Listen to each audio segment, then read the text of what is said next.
welcome to Talk This. It's dangerous to podcast alone. I'm your... I can't even Google looking for a guide for a game that I'm playing because I'm so scared, host Madelyn. I'm your doesthedogdie.com host Emma. And thanks for tuning in to this week's show. This week it's Emma's side quest. Emma, what's on deck here today?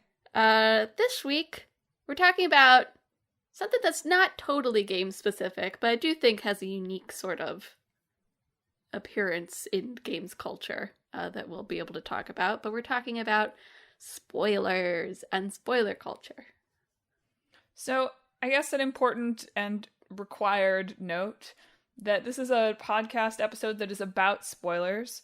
And I think that will mean that we are discussing some very well-known and pretty culturally suffused spoilers. I don't intend to discuss any spoilers that are like more like at levels that are so much below Star Wars, The Last of Us, Final Fantasy VII, whatever. Yeah. I don't know if you do. No. But if you are so spoiler phobic that discussions of the spoiler in Final Fantasy VII are going to be a problem for you, you might want to skip this week. All right, so what prompted this episode? Speaking of the Final Fantasy VII spoiler, Yes. The New York Times sent a push notification on Aerith's death in Final Fantasy VII, the original one. That it did, in fact, say Aerith dies. Will they kill Aerith again? Will they kill Aerith again? Yeah. Do you think they knew what they were doing with this? No idea. Like, was it someone on the team being like, ha ha ha, I will start discourse, and they log click on our article? The New York Or are they Times... just so dumb that they didn't even know? I just don't think they thought about it. They don't have, like, extensive games coverage at the New York Times. They have, like, occasional articles, essentially. So, first off, if you were spoiled by the New York Times sending a push notification, I don't think you're allowed to be upset, because that's the funniest possible way to receive a spoiler. It does feel like a joke. Right? Yeah. So, that's sort of... like the equivalent of me, like, I should buy a billboard, right? Yeah. It's like, Aerith dies. It's like getting spoiled like that. Yeah. So yeah, that sort of prompted it, along with the recent release of both Final Fantasy VII Rebirth and Persona 3 Reload. Persona 3 Reload. And just sort of like discussions around spoilers, particularly when it comes to like old games getting re-releases or of different faithfulness, I guess. And what's like the sort of interesting relationship with spoilers when it comes to talking about something like Persona 3 when there's like a re-release, but also it's been out for like, 20 years? I think it's 20 years old. Something like that. Yeah. There's so many just elements of our culture writ large that have so many intersections with this. Yeah. I mean, we didn't even write any notes about like games preservation and what that has to do here and why talking about spoilers from The Empire Strikes Back might feel a little bit different than talking about spoilers from Persona 3. Yeah. Oh, yeah. I didn't even think about that. Yeah, like the availability of a game. Yeah. Coming through. Literally just occurred to me right now as we were talking. We have like 8 pages of notes for this podcast, and not like 8 pages that are a bunch of links where we each put like interesting article. But like 8 pages of me writing giant paragraphs. And we didn't talk about that. So just to sort of start us off on a grounding point, my personal feelings about spoilers is that it's obviously rude to like go into someone's mentions on Twitter where they're like, man, I'm really enjoying this game, and go, do you have the ending? Right? Yeah. It was And I think that it's good to warn about spoilers when you're writing about it, and all these sorts of things. But occasionally people can get a bit too Occasionally. puritanical, I guess, about people talking about spoilers in their own personal spaces where they didn't have to go, for example. And I personally am not too fussed about spoilers in general, in my experience with art. I don't go searching out spoilers, right? But if I see something, I just kind of roll with it. If I'm watching a violent movie that I don't know very much about, I do go on Does the Dog Die? And just sort of like check their warnings on like gore and violence and stuff too. So that's sort of where I am. Yeah, we're not going to wade too much into content warnings here today, I don't think, because that feels a little bit separate from what we're trying to talk about here. It is interesting though, of like when games are like introducing content warnings, you do get a lot of people being like, well, they're spoiling it, which is an interesting sort of discussion. Yeah. I do think that, I mean, games seem to be moving, at least in the indie space, moving towards sometimes the opportunity of saying, there are content warnings, do you want to know what they are? Yeah. Which I think is a positive step for the spoiler avoidant who know that they don't have major triggers. Yeah. But it's challenging. I feel like the ideal version, this is not ideal because you could never list everything, is having like a drop down menu of like, here are a bunch of content warning. Like instead of having to just like opt in generally, to be like, here are the 20 most common content warnings. Click it and see if it's in this game. I was a teenage exocologist, had one where you do see like the general categories, but then if there's a particular one that is like a trigger for you, you can click on it and it'll tell you the very specifics as well as how you can avoid it sometimes, because that is a branching choices game. So there's some stuff you can do in video games with that. Anyway, we won't delve into that in any more detail because I think content warnings are a very specific type of spoiler that warrants its own discussion, perhaps. I think we have done an episode. I think we have too. Maybe alongside like accessibility in general, but yeah, we've definitely talked about content warnings before. I can't remember if it was a full episode devoted to that or if it was just like you said, part of an episode. Go back and find it, listener, and enjoy. We've now spoiled that episode for you, if you can even find it. What's your personal general take on spoilers, Madelyn? I avoid them. Like I said in the intro, I've reached the point where I have, and I'm going to talk about social media a lot this episode, folks, so buckle up. But I have a fear of social media, and I don't even use TikTok, and I don't even have like I just scroll the Talk This Twitter. I have deep fear of Googling anything not incognito. Yeah. And I have deep fear of Googling anything. Like, okay, like Incredible Minor, not even a spoiler I'll give away. Like, the bartender in Hawaii in Yakuza Like a Dragon 8. I was pretty sure I recognized him, but I sure wasn't going to Google it until I finished the game, just in case it was important. And lo and behold, I did recognize him, but I did not want to do anything where I Googled it and it came up with like, actually, this guy jumps off another building in this game. And it's like, oh, great. Anyway, so yes, I have deep personal aversion to it. Although I have been known to like read episode recap type things for shows that I don't watch. Yes, I sometimes do that too. Back when the AV Club was good. Yes, I miss this. We're gonna talk a lot about work from Emily St. James writes about spoilers a lot. Man, I wouldn't read these as spoilers because I would never do that. I used to love her community recaps. Those are some of my favorite things. I'd look forward to reading those almost more than watching the show. But anyway, no, I am personally avoidant of them, and I think I came into this with a little bit more, preparing for this podcast with a little bit more of a militant, like, I don't agree with Emma exactly stance. And I still, to some extent, feel that way. I think that a lot of the discussion around, like, our spoiler culture being bad gets stuck on this puritanical idea, which, look, I just think it's naive to pretend a lot of the time that plot isn't more important than most other elements in most storytelling.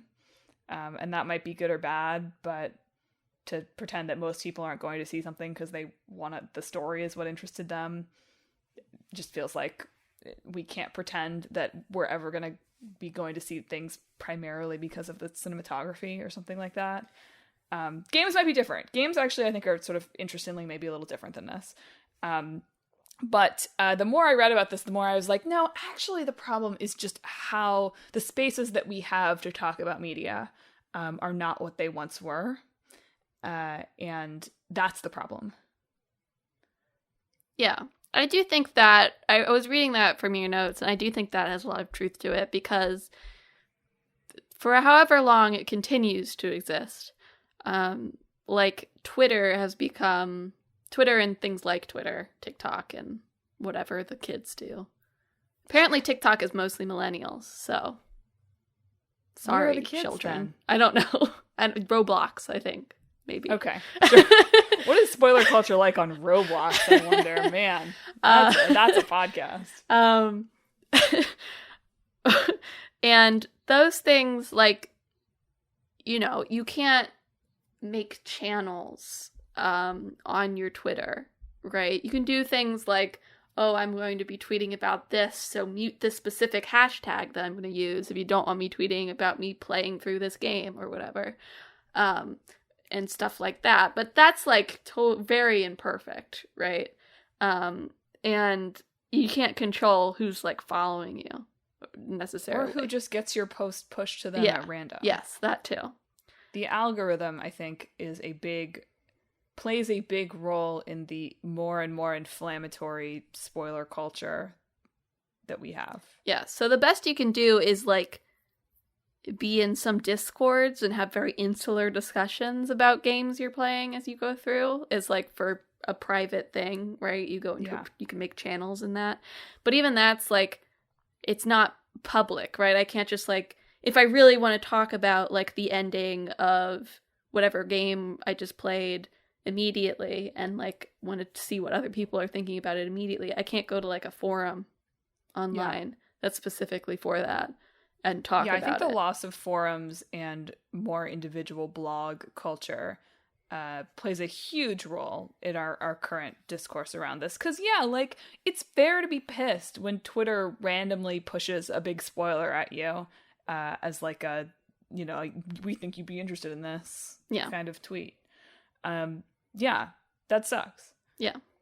And I have to do my American Idol thing, because this is what I think about whenever I think about spoilers, basically.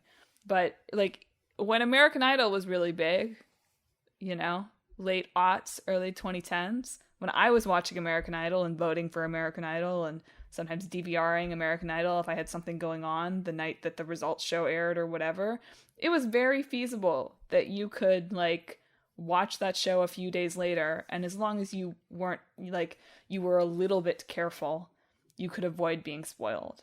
Look, you might overhear someone talking about it at school, I guess, but if you just made sure that you didn't go digging into episode recaps on your entertainment site of choice, or you were a little bit careful about reading everything anyone posted on social media, you could avoid that, and you could definitely watch it a few days later and not be spoiled.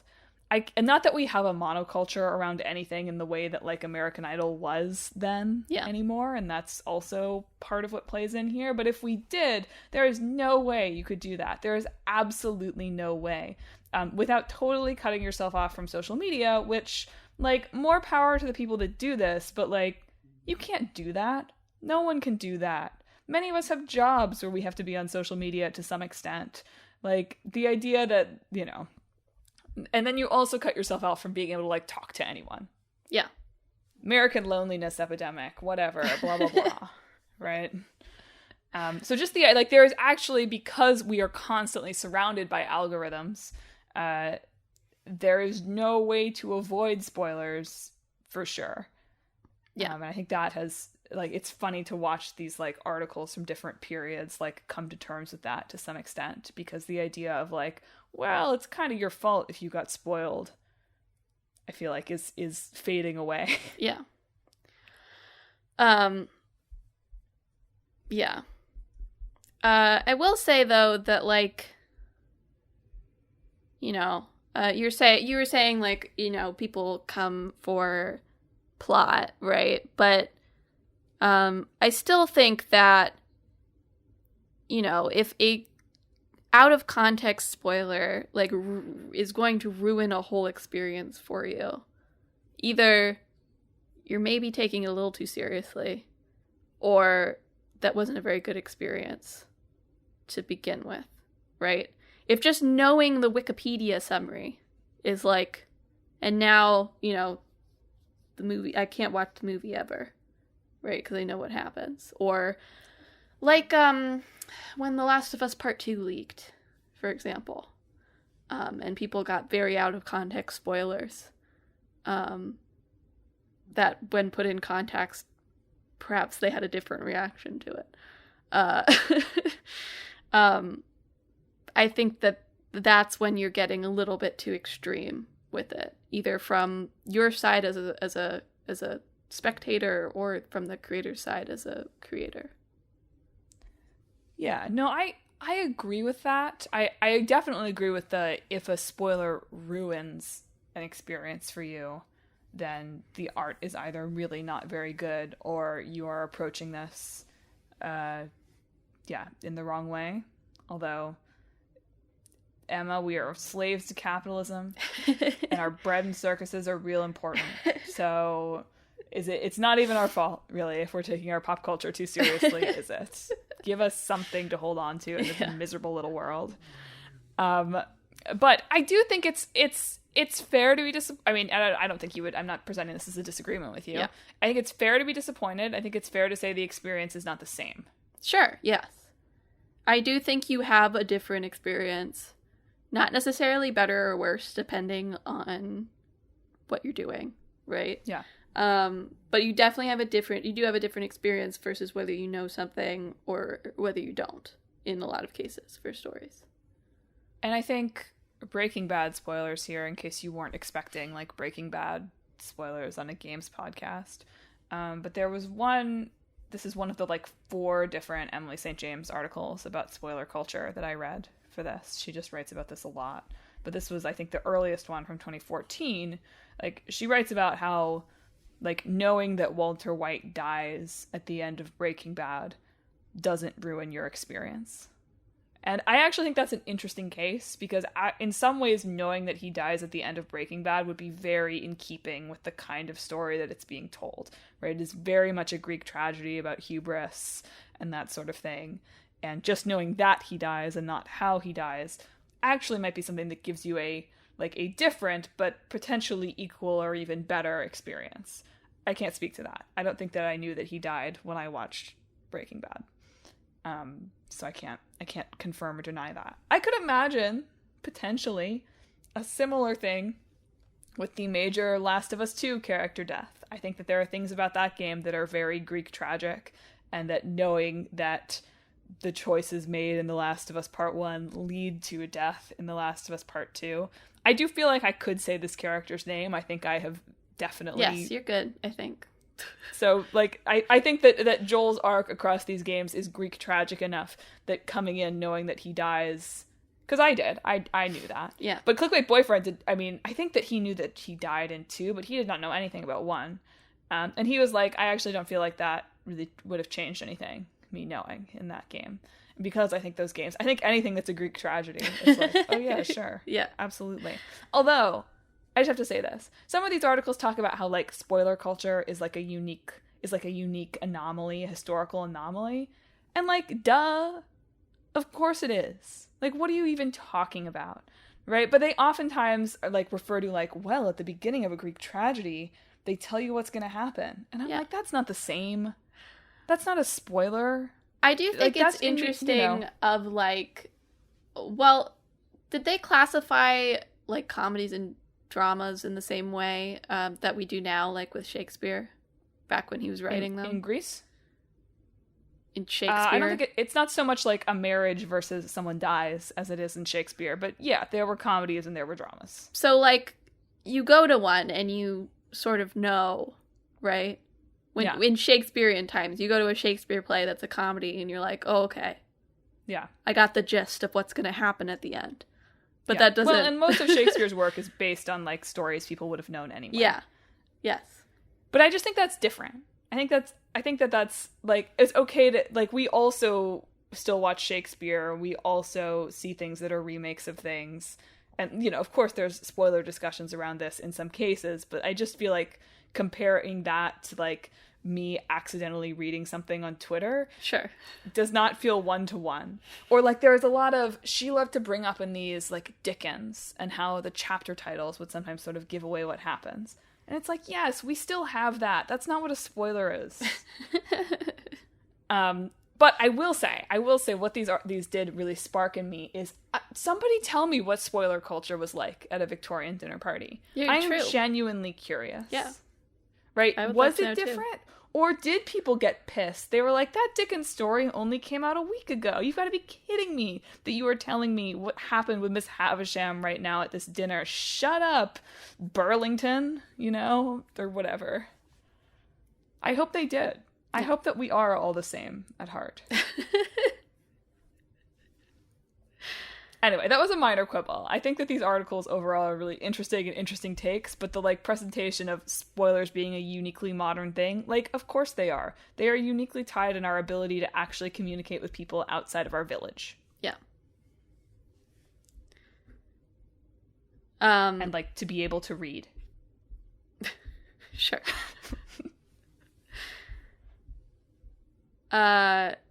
I read this this Gizmodo article from 2019 that was sort of reflecting on the decade in spoiler culture. And I did think it was really interesting, tying it to Game of Thrones, right? Mm-hmm. Because that was like an appointment television viewing that happened to be an adaptation of something. And so, with something like Lost, you had people who had a general gist of how the story was going to go, and people who didn't, who were going into it fresh, which I think is, interestingly applicable to, like, the way remakes are in games, right? Yeah. You have people who are going into it fresh, and you have people who have known the story for, like, 10 plus years or more. And so there's a sort of tension there of, like, people who want to experience it and theory craft and whatever, and people who are like, I already know. Well, a lot of sites for Game of Thrones, I remember, would run 2 reviews. Yeah, I remember that too. Is that something that, have you seen that for games? No. I feel like maybe I remember seeing one of those for Final Fantasy VII when it came out. But that's something I hadn't really thought about before as something that could be interesting to see explored more. No, people, whatever, people get mad at reviews for everything. But yeah. People get mad at reviews when they're, like, fresh people. Yeah. They don't like it. They're like, you have to be a fan first, or you have to have at least played a Final Fantasy before, or whatever, which is silly. It is silly, but, I don't know. I do also sometimes get it. I mean, it's really just a reflection of wanting there to be more critical takes, maybe from a single outlet about something. Sure, yes. Because it can be frustrating to feel like someone doesn't get it. I think every outlet should have one review from someone who has literally never played a game before in their life. Yeah. Honestly. Absolutely. Make it happen. And then, of course, there was, like, this really big, and I think what really sort of got people talking about spoiler culture just in general, of how sort of Disney treated both Marvel and Star Wars at the time that those were coming out. If you're giving your actors fake scripts and making them shoot fake scenes, it's gone too far. It would be amusing if it was just Tom Holland. If you're giving Tom Holland absolutely no context for his scenes, it's gone too far. Tell him something. Yeah. No, it's, like all of those stories are deeply alarming from an artistic perspective, if you can even consider that stuff art anymore, given the machine that it turns out of. And it's a good reminder that, of course, spoiler culture is something that serves the capitalistic goals of large producers of content, whether that's games, whether that's film, whether that's TV, whatever it is. Yeah, it was an Emily St. James article, I think, of... They all are. Yeah, the Game of Thrones and Endgame. But, like, for the Star Wars thing, like, before the movies were even out, the sequel movies, they would be like, here's a new toy that's based on this character that'll be in the movie. And, like, who's this character? Who knows, but they could be important, so you should probably buy the toy before they're all sold out, you know? Yeah. Even if, you'll see the movie and it sucks, or whatever, you think it sucks. Or this character isn't a character in the movie. So they really, like, Disney really sort of insidiously tied together this, like, fear of missing out, fear of getting spoiled, and the endless churn of merchandise sales together into something that's gross, right? Essentially creating, like, a fandom that just is so, like, scared of being spoiled that they'll spend money on things. And, well, Disney obviously is the, like, largest, biggest, most powerful example of this, right? This is something that plays into video games specifically as well. I mean, we've talked before, and we'll continue to talk, and we'll talk again about the relationship between game publishers and games media, like games marketing and games media in particular, and the tension between having a real critical culture and reviews being a key part of selling games. Yeah. Perhaps more than, like, many, just in many ways, most directly. And so if you're a game publisher, spoiler culture probably serves you, right? Especially if, look, it might not serve you if you have a game where, like, knowing a twist might get people interested in buying it, right? Yeah. But most of if you have a game that is bad in some way and you don't want people to know about it, you have ways to hide that. Yeah. This was all I noticed. So Rebirth's embargo lifted, like, a week before release, which I feel like nowadays is very early. I think Infinite Wealth was, like, 3 days before release or something like that as another comparison point. And I saw people, like, upset about that. Like, oh man, there's going to be so many spoilers out there. No, that's a good sign. They should come out at the point where you can still cancel your pre-order if you want, Well, and it's silly, right? Because people saying, oh, there's going to be so many spoilers out there are naive about how game reviews work. Yeah. And also just, like, don't read them. Unless you really consider, like, knowing that people think a game is good or bad to be a spoiler. Just don't read the reviews. I didn't read the reviews for Rebirth. Yeah. I want to come back to that, but I first want to talk about the, obviously something that is I think very unique. It's not totally unique because television involves this as well. But I think in some ways TV reviews, look, the culture of television and, like, what gets renewed and how things work, blah, blah, blah, right now is insane. Yeah. Right? Yes. But it's also, like, television reviews these days are not about you buying box sets or you watching the show live for ratings with advertising. They're about getting you to sign up for a subscription service. Yes. Right? And so the role they play is a little bit different than the role that reviews play for a video game where, like, you might be determining whether or not you're actively going to purchase the game, the one way that you can engage with that monetarily based on what you've read. So I do feel like this discussion is a little bit games unique, but like the embargoes and what you're allowed to talk about are very, very, very present in video game reviews. And so the idea that like there's a difference between a review that comes out a week before and a review that comes out 3 days before, the only difference is that Square Enix feels like their game is polished enough that the reviews could be done a week in advance. Sure. Like that's the only difference. They're going to tell them the exact same things that they are and aren't allowed to talk about in the review. They actually, it was interesting in their little Twitter post, because developers have to put out little Twitter posts about spoilers now. Unlike in Remake, they have not blocked any scenes from recording, specifically. And they just say, hey, say if you're going to spoil something, and then feel free to talk about it. Which is very loose for companies these days. Well, they just don't care if these people all get roasted at the stake. Because that's the other problem, and that comes back to what Emma was talking about that I want to circle back to, which is that, people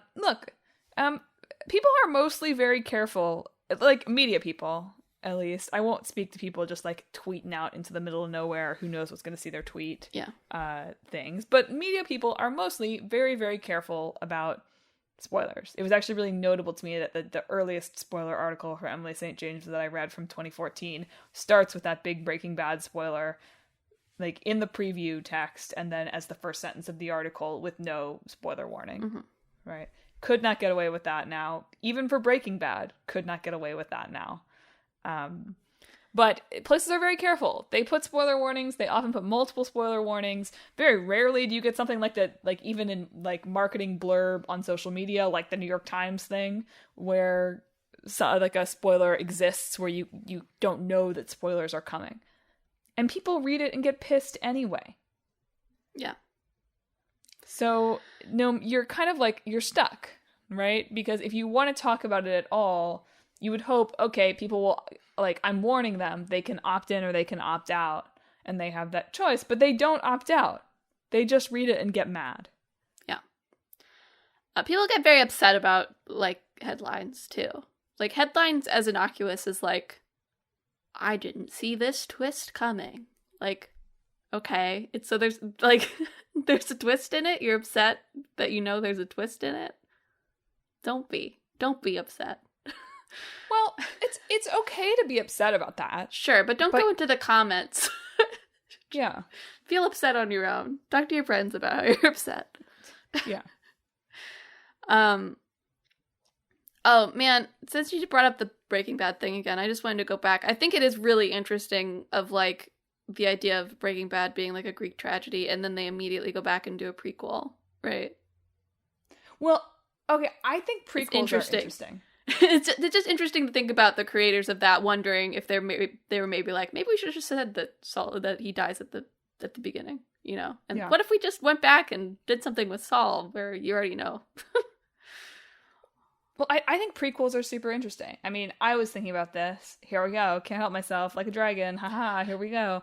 But, like, I think that Yakuza 0 being, like, more or less the default entry point for people into the series is super interesting. Because also, it was the game that kind of blew up the series in the West. So that means that there's no way that the developers were like, oh yeah, I'm making this with the intention that you haven't played Yakuzas 1 through 5 before you play this. And so it's super interesting for that, and for, like, I mean, I'm sure that there are tons of people now who have watched Better Call Saul who have not watched Breaking Bad because it really took on a life of its own. And that's super interesting because it's like, okay, in some ways, making this game, they expect you to already be quote unquote spoiled. There's one sub-story that, like, spoils all the games for you, right? There's tons of sub-stories that spoil all the games for you. I don't know. I was just talking about this with my boyfriend before this podcast. I know there's one, like, fortune teller one. Yes. But I did that and did not really recognize it as a spoiler, for what it's worth. Because Kiryu's actual life is so ridiculous that sure. It's like, oh, haha, okay, yeah, I'm going to have 10 kids. Yeah, right. I have to go back. Is Daigo on that list? I'd have to go back. I have to go back and see. Is Mame the dog on that list? Unclear. Does Mame the dog die? Unclear. Heavily implied. But yeah, like I think prequels are sort of an interesting, like, weird case of, oh, sometimes we like it when we know where things are going. And actually the science supports this too. I feel people bring up this study. I don't think it is that.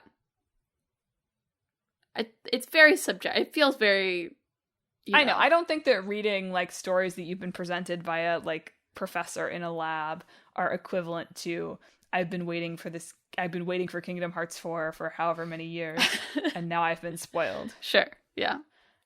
I also found it wild, though, that, like, even in mystery stories, I wrote this note up top in our notes, and then I read this thing, and I was like, dang, am I wrong? But I was like, I think in mystery stories, if you're spoiled, that's really bad. That's a very different experience. It's not bad, but it gives you an experience. I mean, I think it is bad, but whatever. Regardless of the value judgment, the experience of reading a mystery story, knowing who the culprit is, and not knowing who the culprit is, are far more different than in many spoiler situations. But people didn't care. They still liked it better. Wild. For what it's worth, one of my favorite games, probably Danganronpa V3, I did gain, upon revisiting it through watching somebody else play on YouTube after I'd finished it, I did actually appreciate it a lot more, knowing what the ending and what the mystery solution was, going through it and seeing how it set those things up. So I think for mysteries in particular, actually, because it's about, like, seeding hints throughout, there is a sense of satisfaction of knowing and being able to, like, DiCaprio point when something comes up in the text that... But don't we all agree that DiCaprio pointing is kind of bad? I don't know. People use DiCaprio pointing, like, for all kinds of things. They use it for everything. So sometimes it's bad, sometimes it's good, you know? Look, I'm not discrediting the feeling of, like, I'm so smart. I get it. It's not even I'm so smart. It's just like the eureka moment, right? For sure. It's not because you're not figuring it out, right? You're just seeing it in the text and being like, oh, I see. I just think that's more satisfying when you've had the cathartic experience of being stupid the first time. Sure. Something I wanted to bring up that I really only just thought about is, so a lot of these articles about spoilers are like, well, we really prioritize spoilers about plot. And, like, who would ever care if you were like, wow, there's this amazing crane shot, or wow, there's this amazing special effect. Like, people just don't react the same way to those sorts of things. And look, most of these spoiler culture articles are, like, about games and not about games, they're about TV and about movies. Mm-hmm. In thinking about this, I was actually like, you know what? In games, I do think that there are situations where revealing not a special effect exactly, but a mechanic or a solution to something are spoilers that are just as bad or worse as revealing a plot point. I think that is only the case when it is actually part of the story, though. You don't think... I'm thinking of puzzle games specifically here. But that's like your mystery thing, right? Well, puzzles are just little mysteries.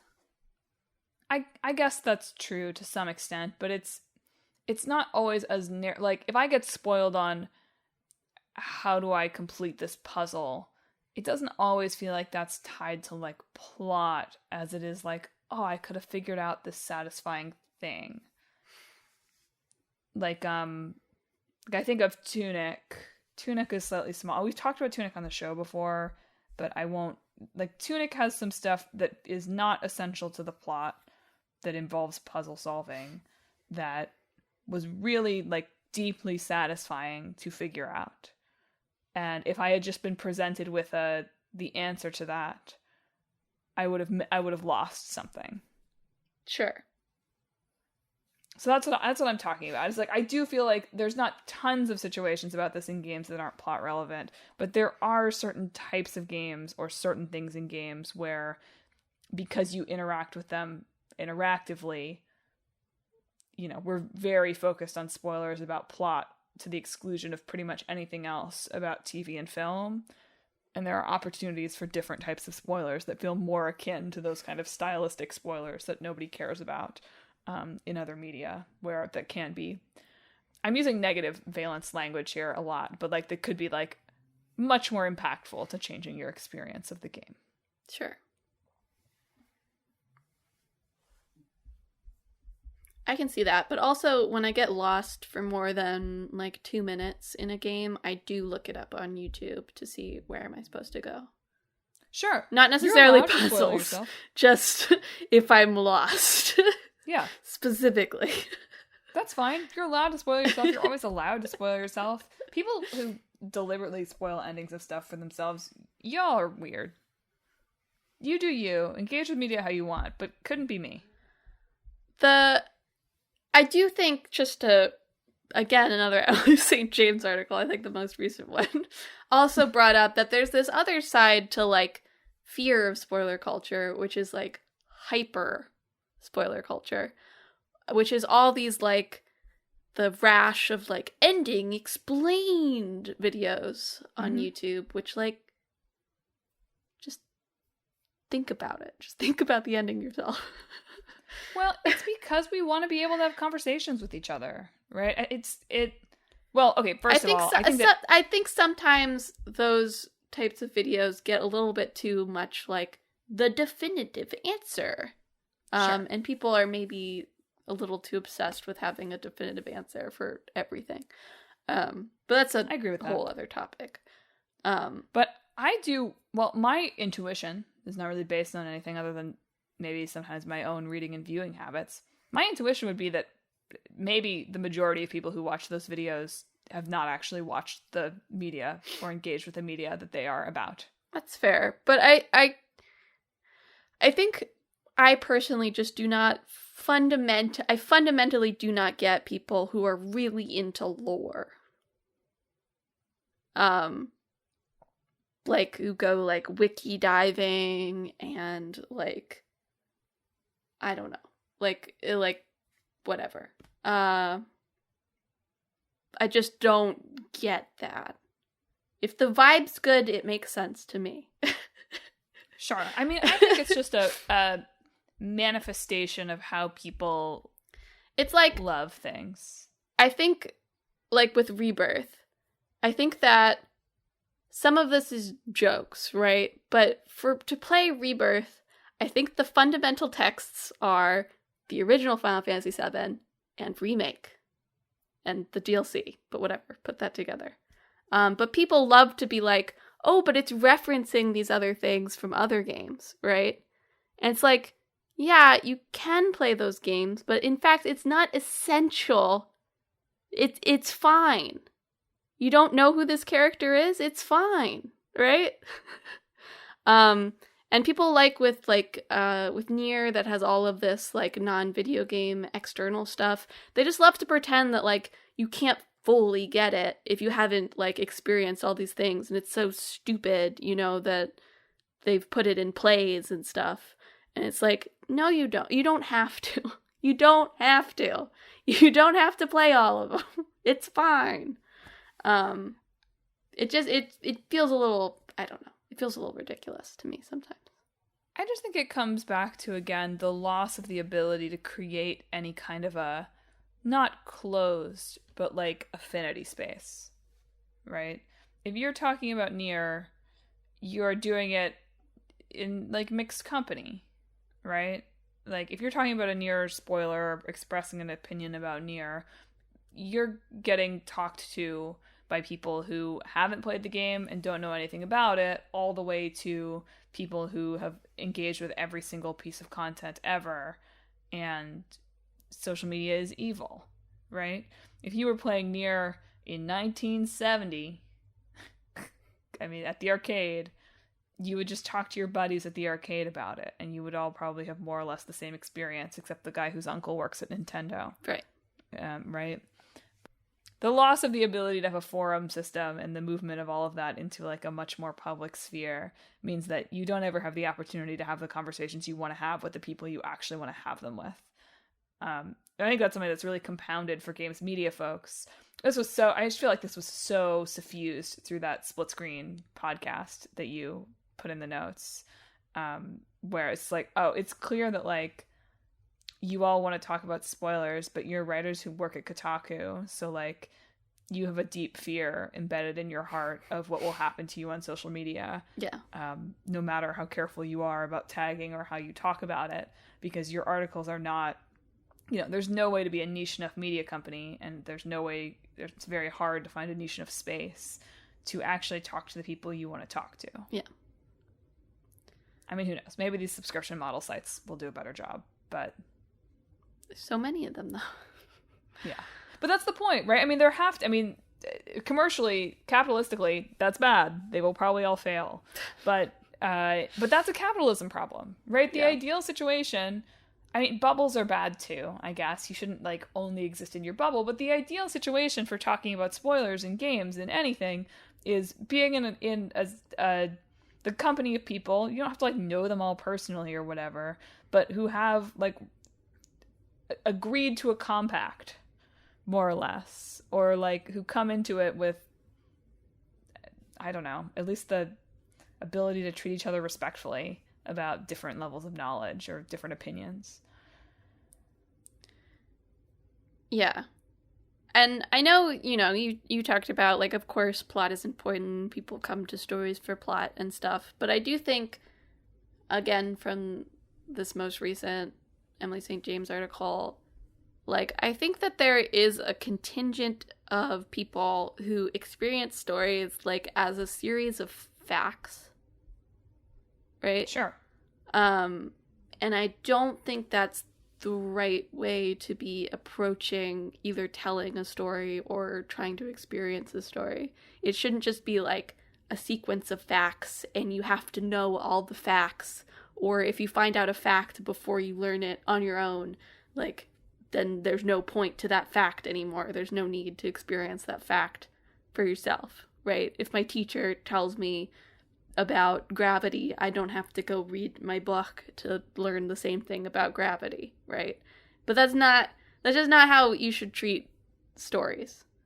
I think there's just, and all this stuff is on social media, and the smallest number of people are always the loudest, right? But I do think that is like a fundamental thing of like, and how some companies want, like we talked about Disney, sometimes it feels like Disney just wants you to experience some of their stories as a sequence of facts, and that's about it.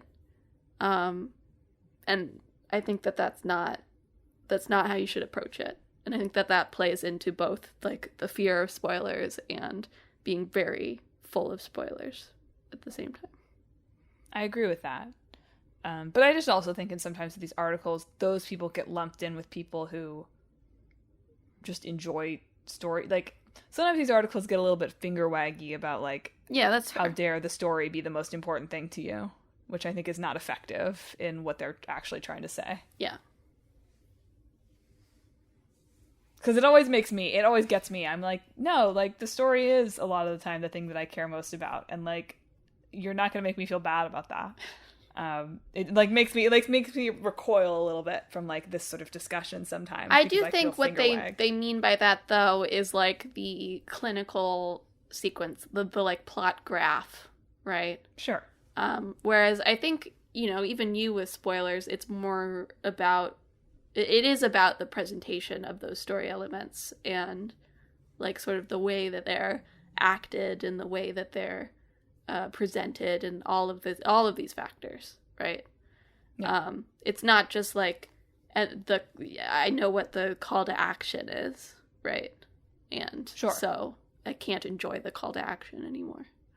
Oh, sure. But I just think for me it's also about unwrapping the present, right? I mean, but you still know the shape of a present before sure. You open and, like, it. that's why I'm not worried about, like, being spoiled on like minor details or whatever. I mean, I don't know. I avoid those sometimes depending on how much I care about something, I guess. But, you know, if someone unwraps the present for me, you're right that I still have the same thing at the end, but it wasn't the same. And so I think that's it for me. I mean, some of these articles make reference to that of like, you can only have the experience of experiencing something the first time once. Yeah. I think, though, that there's, like, maybe a little bit of a difference to go with your present metaphor of someone unwrapping it for you versus someone, like, being like, that's probably a bicycle. You know? Oh, sure. And then you unwrap it and it's a bicycle. Yeah. Or whatever. But the problem with speculation is that if you do that on social media, someone's going to come into your mentions and be like, actually, it was a cake shaped like a bicycle all along, you doofus. And you're like, wait, I was just making a theory. By the way, I should take this moment to formally apologize to Madelyn for when I was a little bratty little kid and I did spoil Harry Potter Book 6 for her. But you know what? Maybe it aged well. My spoiling that. Like planted a seed of distaste, perhaps. Yeah. Perhaps. There was this interesting thing of around when I also want to be clear that Emma spoiled Harry Potter Book 6, like, within days of it coming out. So if you're over there being like, oh, Madelyn, you should have read it faster. Like, shut up. I was mad at her, though, so it was justified. No. But this is what I mean about... Okay, I'm going to let you finish your thought, but I also want to say, this is what I mean about release cycles, too, right? And, like, things that feel like events, pop culture events in your life. It's okay to have things that feel like events in your... Like, even, regardless of what you feel about normally about spoilers, it's okay to have things that you've sometimes put too much importance on and that are limited and that you want to protect. And if so, you should stay away from your little sister. So just sort of, I guess, a parting thought of, there was this interesting thing that happened on Twitter around when the Harry Potter game, I don't remember what it's called anymore. The game that came out that was about Hogwarts. This feels like a political statement that Emma's not remembering, but it's not. It's not. I don't remember the title. I keep hearing Cursed Child. Yeah. Hogwarts Legacy. Hogwarts Legacy. Of people would go to, like, people playing it, like, on Twitter or whatever, and, like, spoil it, right? As, like, a political action. Which, like, whatever. But, like... It's not an effective political action. No. It's vindictive. It's not a political action. But I thought that was a really interesting example of, like, the impact, the, like, importance we place on, like, spoilers, right? Mm-hmm. Of, like, all of these sort of performative actors online were like, oh yeah, like, this will really make an impact because there's nothing worse than, like, getting spoiled on the ending, right? So we should really go around on Twitter and just, like, post this copy pasta of the ending of Hogwarts Legacy and what happens.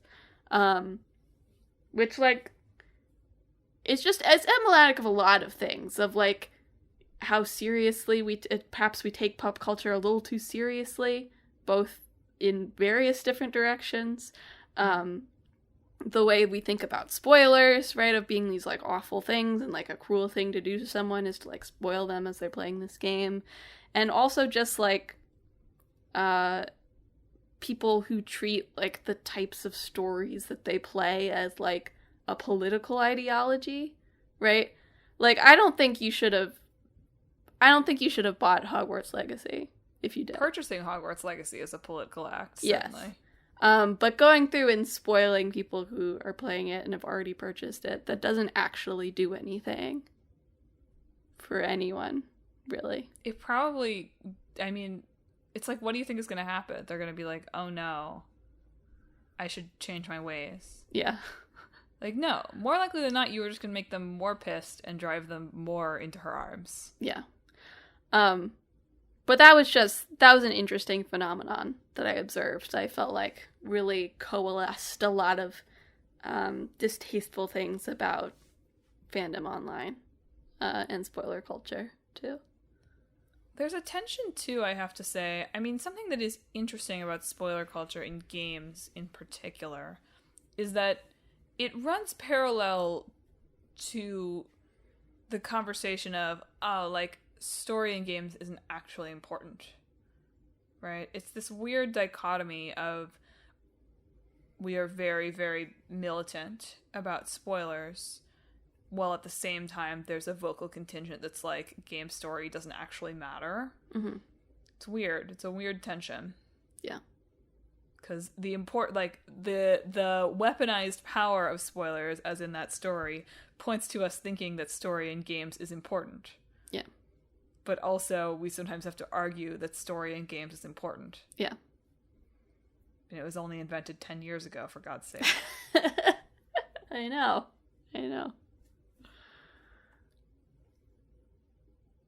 Anyway, any closing thoughts on spoilers, Madelyn? I do feel like I came to think of it in a different way in preparing for this episode, to some extent. I was ready to come in at first and be like, no, like, it's bad to be spoiled. Like, it just makes you think about something academically and differently. And it was interesting for me to think about, like, actually, why is this culture this way? Yeah.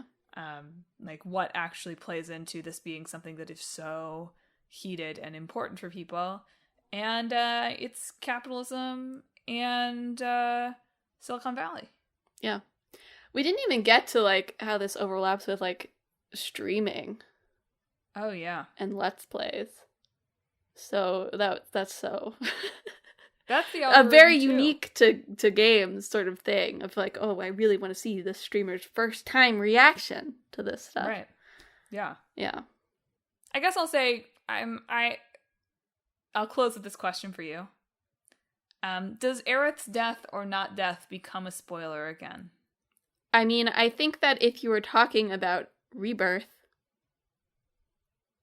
you should probably be courteous about it. Right, especially at this point, because this game's big. Just thought I would say that. I'm a while before getting to the answer to that question, and I've been playing for a while. But no, the OG, that shouldn't be a spoiler. Oh no, I'm talking about in Rebirth. The OG one, I think, has transcended. I just have to say, I don't know anything about Final Fantasy VII. Yeah, Emma, I don't know anything except that Aerith died. The Aerith spoiler, I knew they were eco-terrorists. That's it. Super interesting because it does obscure a lot of the other stuff that happens in Final Fantasy VII. I know nothing. Yeah. My boyfriend and I were talking about this too. We were like, that's the only thing we know about this game. Yeah. I went into Remake having only played Crisis Core, so that was my interesting experience. Yeah. I thought Crisis Core was great when I played it on my PSP in middle school. Yeah. But no, I think her death or not, whatever it is, becomes unambiguously not a spoiler. Or becomes unambiguously a spoiler with Rebirth. I think if they had just released a straightforward remake of the game, it would be much more borderline. Because Final Fantasy VII has not been unavailable to play. Yeah. I think it's definitely a spoiler in the case of the game they're actually making. I think you could make an argument that it's a spoiler if it's a remake of a game that like was difficult to play for a long time. But I think if they were to make a straightforward remake of Final Fantasy VII, you would be hard pressed to really argue that the big spoiler is a spoiler. Yeah, I was going to point to not doing that. I was going to point to Persona 3 Reload, but you're right, that wasn't easily available for a chunk of time. Although they did release the portable version prior to even announcing Reload. So I just think it puts it into a you're probably better off being courteous category. Yeah. Whereas a straightforward remake of something that has been consistently available for decades feels a little bit less like that to me.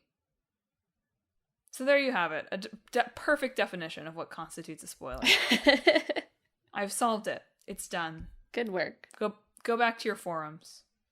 Spoilers also, sorry, I'm going to stop. They make it impossible to engage with anyone while you're playing a game.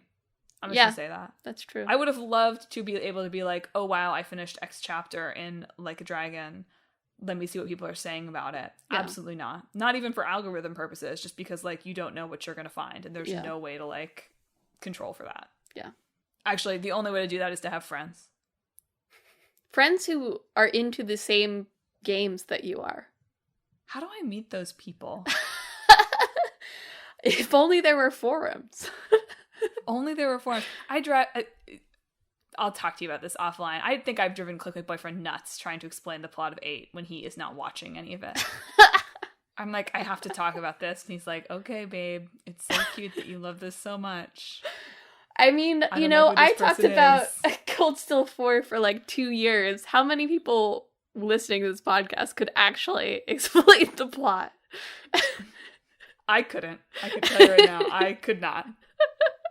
Could not explain it. Well, listeners, on that note, thanks for tuning in to another episode of Talk This. It's dangerous to podcast alone. Do you have any good or terrible spoiler stories? Have you ever vindictively spoiled someone? Are you upset that we said that Aerith dies here? Take it up with the New York Times. Take it up with the New York Times. The Gray Lady is waiting. You know, do you have a forum about Like a Dragon specifically that I could join? If you have thoughts on any of this or anything else that we talked about this week, hit us up on... We did a lot of bashing social media this week, but hey, hit us up on social media.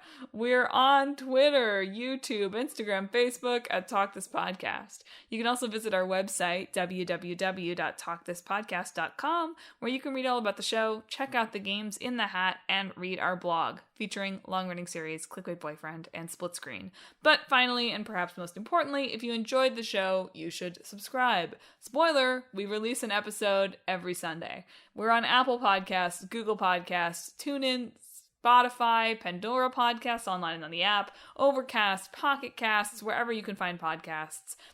Subscribe to Talk This. I almost said describe to Talk This. You can send us a message describing the show. Yeah. In spoiler-filled detail, if you would like. Describe it to your friends. Yeah. Next week, we're talking about Shadows of the Damned and Immortals of Avium. Woohoo! So get pumped. And then in 2 weeks, stay tuned for a Like a Dragon spoiler cast. Man, that one's gonna be... Because I'm playing Rebirth, too. You're gonna be careful, though. I am going to be careful. But I will have to talk about it. No, you'll have to talk about it. I don't deny that. What the dog doing? That's my review of Rebirth so far. Nice. What that dog doing?